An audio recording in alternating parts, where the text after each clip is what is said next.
Welcome to This Explainer. Today, we're diving headfirst into the dense and honestly, utterly fascinating pages of the Maithili e-journal Videha Sedeha 12.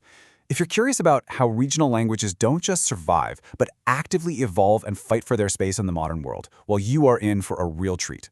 We're going to conduct a comprehensive literary review of this specific issue, pulling back the curtain on everything from some intensely heated political debates among authors right down to the strict, almost mathematical rules of traditional poetry. So, let's get right into it. Right off the bat, let's take a look at the visual identity that anchors this entire publication. That striking dual fish emblem, that's the symbol of the Videha movement. And the absolute most crucial thing to understand here is that Videha isn't just a magazine, it's a crusade. It's a passionate, dedicated movement for the Maithili language itself, seeking to legitimize it and push it onto a much larger stage. The fish symbol, which is deeply rooted in the culture of the Maithili region, perfectly captures that blend of deep tradition and forward-moving momentum. Here is our roadmap for today. We're breaking this down into 4 core pillars. First up, the politics in Maithili literature. Second, prose and social realities. Third, mastering the Maithili ghazal. And finally, the rise of Baal ghazals. All right, Part 1, Politics in Maithili Literature, Unpacking the Editorial Controversies. We're kicking off our review by looking at a pretty fiery editorial by Gajendra Thakur, and wow, they do not hold back. The journal tackles the deeply entrenched politics of the Maithili literary world head-on. They actually claim there is a, quote, black market for the post of Maithili coordinator in Sahitya Academy, Delhi. They are making some really heavy, specific allegations about gatekeeping around prestigious awards. Now, just to be totally clear, we aren't here to take a side or validate these claims. We're simply observing this as a vital cultural artifact of this literary discourse. But it definitely shows this journal isn't afraid to ruffle feathers. So what we're seeing here is a classic clash. On one side, you've got what the journal calls the established old guard, which they allege is plagued by gatekeeping, caste bias, and a general resistance to new voices.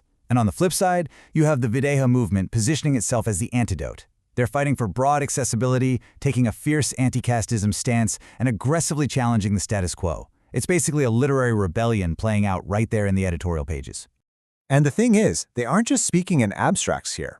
By naming specific authors, critics, and organizations, the editorial grounds these super complex political debates in the real faces and figures of the community. They are pointing directly to the people they believe are either hindering or helping the language's progress. It just goes to show that behind every poem in this movement, there are real people fighting for the soul of their literature.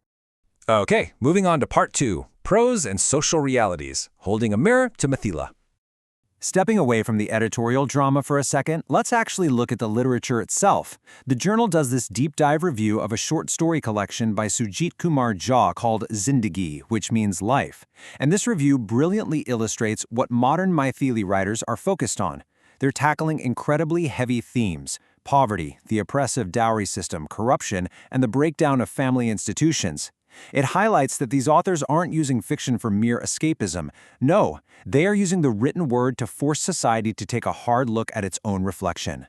To give you a real sense of this, the review points to specific stories like Manaka and Chameli.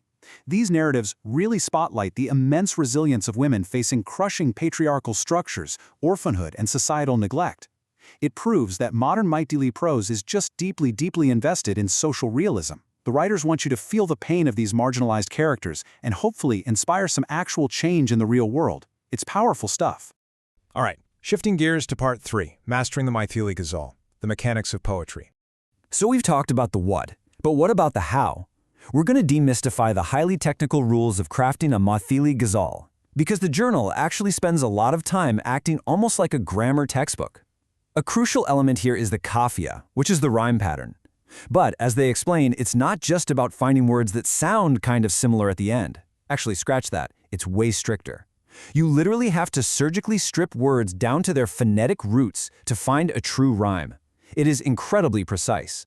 Let's test this with a formula straight from the journal. Take the words pasar and sar. They seem to rhyme perfectly, right? But the journal explains that because pasar has a prefix right before the root sar, it creates this unequal phonetic weight. So boom, invalid kafia. It breaks the rule. But then, look at parvat, meaning mountain, and sharbat, a sweet drink. Strip them down to their phonetic root, bat, and they match perfectly without any unequal prefixes. So yes, that's a valid kafia. It takes immense skill to write within boundaries like that. And it doesn't stop at rhyming. There's also the meter, known as Bahar. The journal details how traditional Arabic and Urdu poetic meters, like Bahar Tawil or Bahar Basit, are being mathematically adapted for the Maithili tongue. They map out the exact sequence of long and short syllables you have to use. And the big takeaway here?